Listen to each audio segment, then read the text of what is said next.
পদ্মপুরস্থিত ভারতীয় জনতা পার্টির জেলা কার্যালয়ে একটি আলোচনা সভার আয়োজন করা হয়।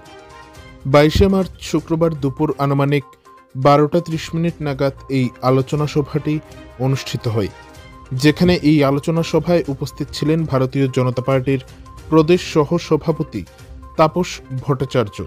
এছাড়াও উপস্থিত ছিলেন ভারতীয় জনতা পার্টির উত্তর ত্রিপুরা জেলার সভাপতি কাজল দাস সহ ভারতীয় জনতা পার্টির উত্তর ত্রিপুরা জেলা কমিটি ও মণ্ডলের সকল পদাধিকারিকগণ।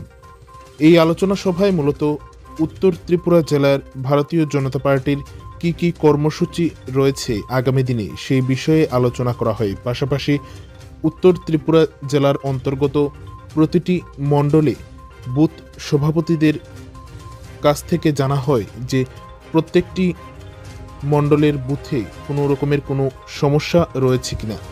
এই আলোচনা সভায় মণ্ডল এবং বুথ স্তরের নেতৃত্বরা তাদের বিভিন্ন সমস্যার কথা ভারতীয় জনতা পার্টির প্রদেশ সহ সভাপতির কাছে তুলে ধরেন এবং আগামী দিনে সেই সকল সমস্যা কিভাবে সমাধান করা যায় সে বিষয়ে আলোচনা করা হয়। পাশাপাশি ভারতীয় জনতা পার্টিকে আগামী দিনে আরও কিভাবে শক্তিশালী করা যায় সে বিষয়েও বিস্তারিতভাবে আলোচনা করেন উত্তর জেলার সভাপতি কাজল দাস মহোদয়। এই আলোচনা সভায় উপস্থিত ছিলেন যুব মোর্চার উত্তর ত্রিপুরা জেলার সভাপতি জয়জিৎ শর্মা, ধর্মনগর মণ্ডলের মণ্ডল সভাপতি শ্যামল নাগ, কুর্তি কদমতলার মণ্ডল সভাপতি রাজা ধর, মহিলা মোর্চার জেলা সভানেত্রী রূপালী অধিকারী সহ ভারতীয় জনতা পার্টির অন্যান্য কার্যকর্তারা।